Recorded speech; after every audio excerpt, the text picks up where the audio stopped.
हे दोस्तों, क्या हाल है। तो लास्ट वीडियो में मैंने सोलो लेवलिंग का थर्ड एपिसोड एक्सप्लेन करा था और आज हम उसके आगे की स्टोरी देखेंगे। तो अगर अभी तक आपने पिछली वीडियोस नहीं देखी है तो जाकर अभी देख लें, लिंक डिस्क्रिप्शन में है। तो स्वागत है दोस्तों कॉमिक बॉयज के एक और नई वीडियो में, जहाँ मेरा नाम है हुज़ैफा और आज मैं एक्सप्लेन करने जा रहा हूँ सोलो लेवलिंग का एपिसोड नंबर 4। चलिए वीडियो स्टार्ट करते हैं।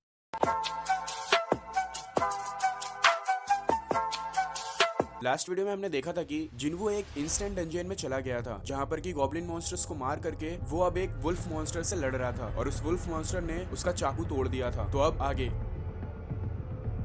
जिन्वू के पास अब कोई भी हथियार नहीं था। जिन्वू अपने खाली हाथों से लड़ रहा था। जिन्वू उससे बचते हुए उस वुल्फ पे एक पंच मारता है और वो वुल्फ दूर जाकर के गिरता है। जिन्वू सोचने लगता है कि क्या मैं इतना स्ट्रॉन्ग बन चुका हूँ कि मैं एक पंच में ही इसे दूर फेंकने लग गया हूँ। कुछ देर तक उससे फाइट करने के बाद जिन्वू ये समझ जाता है कि मैं बिना हथियार के इसे नहीं हरा सकता। अब जिन्वू ये सोचने लगता है कि मैं हथियार कहाँ से लाऊं। फिर उसे याद आता है कि उसके पास कुछ हथियार हैं और वो इन्वेंट्री कहता है। उसके इन्वेंट्री कहते ही एक स्क्रीन खुल करके आता है जिसमें कि अलग अलग तरह के वेपन्स होते हैं। उसमें से जिन्वू एक तलवार निकाल लेता है और उस वुल्फ को मार देता है। जिन्वू के उस वुल्फ को मारते ही कुछ नोटिफिकेशंस आते हैं, यू आर लेवल्ड करके, पर साथ ही 2 वुल्फ और आ जाते हैं। जिन्वू कहता है मेरे पास हथियार है और अब मैं तुमसे नहीं डरता, पर जिन्वू का तलवार जमीन में फंस जाता है। जिन्वू अपना तलवार नहीं निकाल पा रहा था तो जिन्वू उस वुल्फ के एक जोर से लात मारता है और अपनी तलवार को निकालते हुए उस वुल्फ को जबड़े से ही काट देता है और उसे मार देता है। दूसरा वुल्फ ये देख करके बहुत ज्यादा डर जाता है और वहाँ से भाग जाता है। जिन्वू बैठ जाता है। अब जिन्वू लेवल अप हो चुका था और वो लेवल 2 पे जा चुका था और उसकी स्ट्रेंथ, स्टेमिना, स्पीड सब कुछ बढ़ चुकी थी। जिन्वू फिर उठ करके वहाँ पर कुछ स्टोन्स ढूंढने लगता है। तभी एक और स्क्रीन उसके सामने खुलता है। वो जो बॉक्स खुलकर आता है उसमें उसे एक आइटम मिलता है। वो किसी तरह का स्टोन होता है। जिन्वू कुछ सोच ही रहा होता है तभी उसके सामने एक और स्क्रीन खुल करके आता है जो कि एक स्टोर होता है। उसमें जिन्वू कुछ भी खरीद सकता था और बेच सकता था। जिन्वू उसमें से कुछ खरीदने की सोचता है, पर जिन्वू अभी जिस लेवल पर है वो सारी चीजें लॉक है। तो जिन्वू को अभी जो आइटम मिला था जिन्वू उसे सेल कर देता है और जिन्वू को इसके बदले 20 गोल्ड्स मिल जाते हैं। जिन्वू उसे देख करके ये सोचने लगता है ये 20 गोल्ड कितने के होंगे। मुझे लगता है ये ई रैंक का डंजन है तो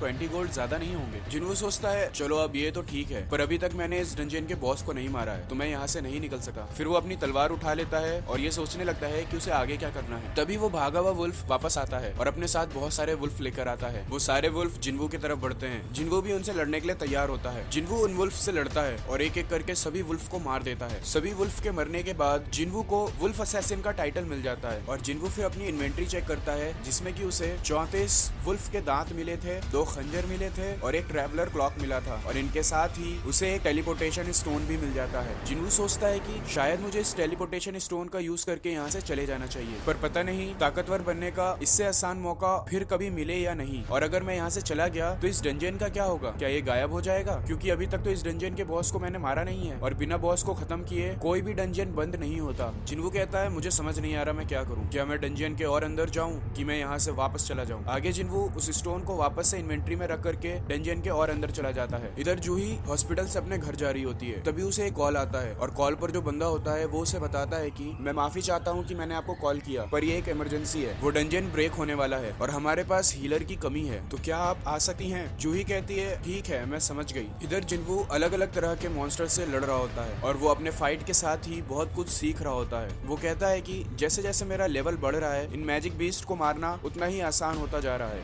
आगे वो कहता है कि इनके टेक्स्ट कलर डिस्क्राइब करते हैं कि ये कितने ज्यादा पावरफुल हैं। व्हाइट का मतलब है ये मुझसे वीक हैं, ऑरेंज का मतलब है ये मेरे इक्वल हैं, मतलब कि जितना मैं स्ट्रांग हूँ उतना ही ये स्ट्रांग है, और रेड का मतलब है ये मुझसे ज्यादा स्ट्रांग है। आगे वो कहता है कि लाइकन्स पहले रेड कलर से लिखे हुए आते थे पर अब ये व्हाइट हो चुके हैं, मतलब कि मैं इतना ज्यादा स्ट्रांग हो चुका हूँ कि अब वो मेरे लिए वीक हो चुके हैं। और वो ऐसा सोचते हुए कहते हुए आगे बढ़ता चला जाता है। वो आगे बढ़ता हुआ एक सीढ़ी के पास आता है और वो कहता है कि नीचे जो भी मॉन्स्टर है वो बहुत ज्यादा खतरनाक है और वो मुझे यहाँ तक महसूस हो रहा है। जिन्वू अपना स्टेटस चेक करता है तो वो लेवल 15 पर होता है और जिन्वू का तलवार भी बहुत ज्यादा खराब हो चुका होता है। जिन्वू कहता है कि मैं अब इस तलवार से ज्यादा नहीं लड़ सका, ये थोड़े ही देर में टूट जाएगा। जिन्वू वहाँ से नीचे चला जाता है। वहाँ पे जिन्वू को एक सांप जैसा मॉन्स्टर मिलता है जो कि ऑरेंज कलर में लिखा हुआ आ रहा था, मतलब कि वो जिन्वू के जितना ही स्ट्रॉन्ग है। जिन्वू के वहाँ पहुँचते ही वो जिन्वू को दूर फेंक देता है जिस वजह से जिन्वू का तलवार टूट जाता है। जिन्वू कहता है कि लगता है तुम ही यहाँ के बॉस हो, पर बिना तलवार के मैं तुम्हें कैसे हराऊंगा। पर फिर भी जिन्वू उससे लड़ने के लिए तैयार हो जाता है। दोनों के बीच अच्छी खासी फाइट चल रही होती है, पर जिन्वू के पास कोई भी हथियार ना होने की वजह से जिन्वू उसे मार नहीं पाता। वो मॉन्स्टर जिन्वू को पानी में फेंक देता है, फिर जिन्वू के ऊपर ट्रेन फेंक देता है, पर जिन्वू उन सबसे बच जाता है। जिन्वू अपना टूटा हुआ तलवार उठाता है और सोचता है कि मैं अब भी इतना स्ट्रॉन्ग नहीं हुआ कि लोग मेरा मजाक ना उड़ाएं। जिन्वू फिर अपने फ्लैशबैक में चला जाता है और तब की याद करने लगता है जब वो सॉन्ग से पहली बार मिला था। सॉन्ग उससे कहते हैं कि तुम्हें दुनिया का सबसे कमजोर हंटर कहा जाता है। मुझे ऐसा नहीं लगा, अगर ऐसा है तो तुम और ज्यादा मेहनत करो और उन सबको गलत साबित करो। मुझे तुम पर भरोसा है, तुम कर लोगे। और ये सब सोचता हुआ जिन्वू उस मॉन्स्टर से लड़ रहा होता है। जिन्वू कहता है कि मैं कमजोर हूँ, इस वजह से सब मेरा मजाक उड़ाते हैं। जब हम ताकतवर होते हैं तो हम अपनी ताकत से किसी को भी डरा सकते हैं, हमें हर सिचुएशन में उसका एडवांटेज मिलता है। लेकिन जब हम कमजोर होते हैं हमारे पास कुछ नहीं होता, हम ताकतवरों के बीच में कुछ भी नहीं कर सकते, हम बस उनके सामने डरे सहमे खड़े होते हैं। ऐसा हो सकता है कि तुम्हारे पास नॉलेज हो, तुम्हारे पास क्रिएटिविटी हो, पर जब कोई तुमसे बहुत ज्यादा ताकतवर हो तो ये सब किसी काम नहीं आती। काइंडनेस मुझे नहीं बचा सका, मुझे स्ट्रांग होना होगा, और भी ज्यादा स्ट्रांग होना होगा। मैं इतनी दूर तक आया हूँ और अब मैं बहुत ज्यादा स्ट्रांग बनूंगा और मैं कभी भी हार नहीं मानूंगा। ऐसा कहते हुए जिन्वू उस मॉन्स्टर से लड़ रहा होता है। वो मॉन्स्टर उसे दूर फेंक देता है तो जिन्वू खड़े होकर के कहता है, जो डर, जो ताकत मैंने उस दिन महसूस किया था, उसके सामने तुम कुछ भी नहीं हो, तुम मेरे लिए बहुत आसान हो। और ऐसा कहते हुए जिन्वू उस पर लगातार अटैक करते जाता है। जिन्वू उस स्नेक मॉन्स्टर के ऊपर चढ़ जाता है और उसका तलवार उसके हाथ से छूट जाता है। जिन्वू अपनी उंगलियां उस मॉन्स्टर के अंदर घुसाने लगता है, जिस वजह से उस मॉन्स्टर को बहुत ज्यादा दर्द होता है और वो जिन्वू को गिराने के लिए इधर उधर टक्कर मार रहा होता है, पर जिन्वू उसे नहीं छोड़ता और उसे मार देता है और उस मॉन्स्टर के ऊपर बैठ करके हंसने लगता है और कहता है, फाइनली मैं अब इतना स्ट्रॉन्ग हो चुका हूँ। जिन्वू के सामने एक नोटिफिकेशन आता है जिसमें कि लिखा होता है, तुमने स्वाम्प के किंग ब्लू वेनम फैंग्ड कसाका को हरा दिया है। और उसके साथ ही जिन्वू को एक नया वेपन मिल जाता है जो कि एक डैगर होता है और वो बहुत ही ज्यादा अच्छा होता है। ये चाकू उस स्नेक मॉन्स्टर के दांत से बना हुआ था। जिन्वू देखता है कि इस चाकू की अटैक पावर किम की तलवार से डबल है और इसमें पैरालिसिस और ड्रेन इफेक्ट भी है। उस चाकू के साथ ही जिन्वू को उस स्नेक मॉन्स्टर का जहर भी मिलता है। जिन्वू उसे देख करके कहता है, ये तो इस्तेमाल करने के लिए बहुत ज्यादा खतरनाक है। फिर जिन्वू पे नोटिफिकेशन आता है कि तुमने इस डंजियन के बॉस को मार दिया है, तो अब ये डंजियन वापस से अपने नॉर्मल स्टेट में आ जाएगा। डंजियन हट जाता है और वो जगह वापस से मेट्रो स्टेशन बन जाता है। जिन्वू वहाँ से बाहर आ जाता है। बाहर बहुत तेज बारिश हो रही होती है और जिन्वू देखता है कि वहाँ पर कोई भी नहीं है। तभी वहाँ पर एक फौजी आता है और जिन्वू से कहता है कि तुम्हें यहाँ पर नहीं घूमना चाहिए, तुमने न्यूज नहीं सुना क्या? जिन्वू कहता है, कैसा न्यूज? वो फौजी जिन्वू के हाथ में तलवार दे करके जिन्वू से कहता है कि तुम हंटर हो क्या? जिन्वू कहता है कि हाँ, मैं एक हंटर हूँ। वो फौजी जिन्वू से कहता है कि माफ करिएगा सर, मैं आपको दिखाता हूँ कि लड़ाई किधर हो रही है। और फिर वो जिन्वू को लेकर के जाने लगता है। असल में रोड पर जो पोर्टल ओपन हुआ था वो डंजियन ब्रेक हो चुका है और डंजियन के सारे मॉन्स्टर बाहर आ चुके हैं। इस वजह से रोड पे किसी भी इंसान को आने जाने नहीं दिया जा रहा है और सिर्फ हंटर्स ही उन मॉन्स्टर से लड़ रहे हैं। और क्योंकि जिन्वू एक हंटर है तो ये सोल्जर जिन्वू को भी वहीं पर लेकर के जा रहा है। जिन्वू देखता है कि रास्ते में काफी सारे मॉन्स्टर्स मरे हुए हैं और वो उनके बारे में उस सोल्जर से पूछने लगता है। वो सोल्जर उसे बताता है कि लगभग सभी मॉन्स्टर्स को मार दिया गया है पर सबसे बड़ा वाला अभी भी बचा हुआ है। जिन्वू उसके पीछे पीछे जा रहा होता है और जिन्वू दूर से ही उस बॉस मॉन्स्टर को महसूस कर लेता है। ये मॉन्स्टर बहुत बड़ा होता है और बहुत सारे हंटर्स उससे लड़ रहे होते हैं और वहाँ पर काफी सारे लोगों ने भीड़ लगाया होता है। उस मॉन्स्टर्स की फोटो ले रहे होते हैं, वीडियो बना रहे होते हैं। वो सोल्जर जिन्वू को वहीं पर लेकर के आता है। जिन्वू देखता है कि वहाँ पर 8 ई रैंक के हंटर्स हैं और 2 डी रैंक के और एक डी रैंक का टैंक है। टैंक बेसिकली ब्लॉकर होता है जो कि मॉन्स्टर्स को रोक करके रखता है और हीलर में 2 डी रैंक के हीलर हैं और एक बी रैंक की हीलर है। जिन्वू देखता है कि वो बी रैंक की हीलर और कोई नहीं, जूही है। एक हंटर जूही पे चिल्ला रही होती है कि तुम वहाँ खड़ी होके क्या कर रही हो, तुम एक बी रैंक की हीलर हो, जल्दी से मुझे हील करो। जूही फिर उसको हील करने लगती है पर जूही अभी भी उस हादसे से उभरी नहीं थी और आंख बंद करने पर ही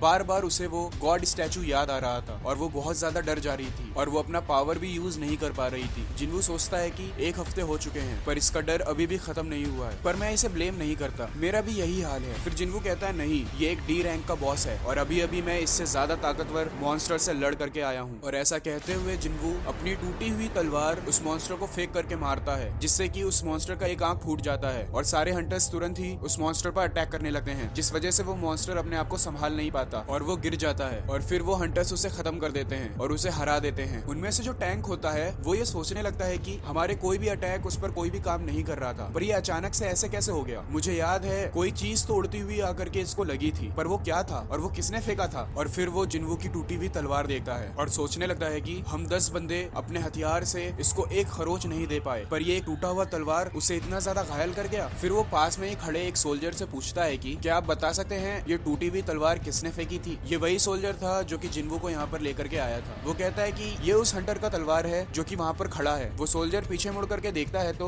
जिन्वू वहाँ पर नहीं होता, जिन्वू जा रहा होता है। वो हंटर जिन्वू को देख करके कहता है कि क्या कमाल की पावर है इसके पास। जिन्वू जाते जाते कहता है कि मैंने कभी नहीं सोचा था कि एक थ्रो में ये सब कुछ हो जाएगा, पर ये तो अच्छी बात है। और ऐसा कह करके वो जाने लगता है। जूही जिन्वू को जाते हुए देख लेती है और ये एपिसोड यहीं पर खत्म हो जाता है। तो यार ये था सोलो लेवलिंग का चौथा एपिसोड और इस एपिसोड में जिन्वू काफी ज्यादा पावरफुल हो चुका है और जिस स्पीड से जिन्वू आगे बढ़ रहा है जल्द ही बहुत ज्यादा ताकतवर हो जाएगा और वो देखने में काफी ज्यादा मजा आएगा। तो यार बस आज के लिए बस इतना ही। अगर वीडियो अच्छी लगी हो तो लाइक कर देना, चैनल को सब्सक्राइब कर देना। मिलते हैं अगली वाली वीडियो में, तब तक के लिए गुड बाय।